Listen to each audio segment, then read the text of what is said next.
Mark Boatwright-Frost. I'm the Executive Director of Resilient Ecosystems, who is driving the adoption of the Kitsap Resiliency Project in Kitsap County, Washington. I am starting these series to help you gain perspective about what can happen if we come together, and to talk a little bit about the project and things that confuse folks, because it's new, quite honestly, or it's not really new, but it's different than what you're used to seeing. To that end, this is all going to be under the thoughts of a human future, or how to create a human future, a future where humans matter and are supported by our culture, which at the moment is not happening. And in order to have a human future, we need to embrace our humanity, have to come together, have to develop conversations about how to fix things, to bring your piece of the puzzle to the table. So let's go right on into the second half of the tipping points and puzzle pieces question is, what do we mean by puzzle pieces? Quite simply, when you build a jigsaw puzzle, the first thing you do is put the edges together. It gives you a form um, to help build the picture. So when creating a human future, here's some things. The edges are not obvious. They don't always have straight lines, and you have to kind of figure out how those pieces are going to become a frame. Resilient Ecosystems, the organization that I represent, has been doing this for the last 10 years and have a good start on it. Do we know everything? Oh, no, not at all. But we know a few things, and that's a starting point. Here's the other challenge is that we don't have a box with a picture on it. We don't know what the human future is going to look like.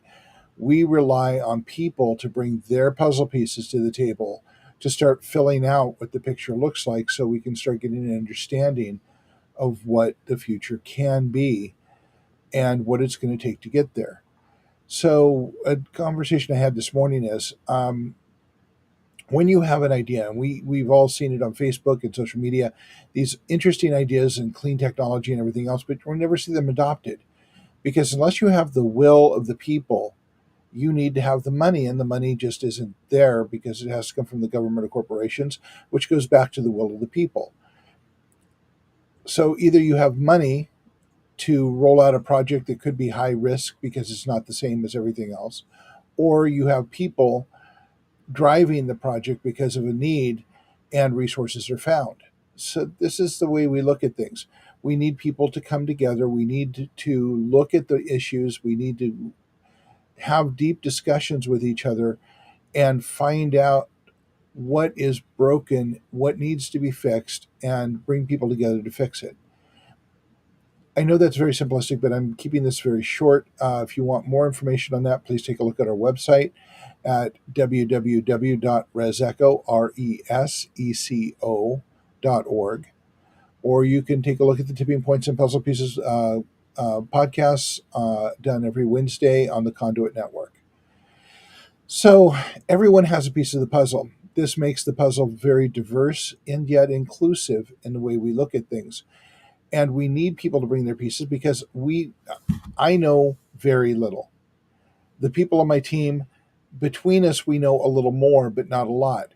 It's going to take everybody bringing their pieces of the puzzle, their brokenness, their viewpoints, their experiences to the table, so that we can determine what the next steps are. And we start small and build, which is the only way we can really do that.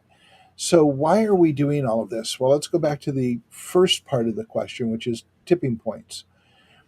There have been several reports and books written on this, but to break it down into the simplest form I can, the quote by Margaret Mead: "Never doubt that a small group of dedicated people can change the world. In fact, it's the only thing that ever has."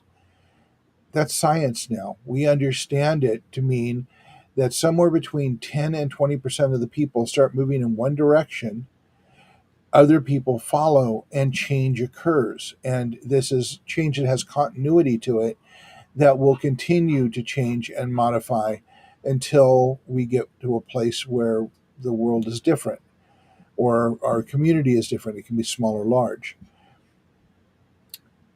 This can make good things happen, this can make bad things happen, and we've seen both of them in the last several years. So, our job is to get the puzzle pieces to the table, get people in agreement on common human needs: food, water, power, shelter, and the economy, and finding ways to create new jobs that aren't controlled by corporations. These are the things that we need to do, and the only way to do this is together, to have these conversations and bring them to the table. So, the simplest thing we can say is tipping points is the movement of people somewhere between 10 and 20%, which causes permanent change by other people following along when the dedicated people are moving in one direction. That is very attainable. In Kitsap County, that would be about 26,000 people out of the almost 300,000 people we have here. Then the puzzle pieces, the way we get there is to bring your puzzle pieces to the table. So I guess we could call it puzzle pieces and tipping points, but the other way just sounds better. And, it's about sound and how people take it in. So this is the first episode of this series. We're going to try and do one a week. Frequently, it will be me. Sometimes it will be other people. And we will be discussing the various ways that we approach changing people's minds, bringing people together, and painting the picture of a human future where we are all taken care of by each other, to move away from a world of competition and conflict to a world of cooperation and cross and mutual support.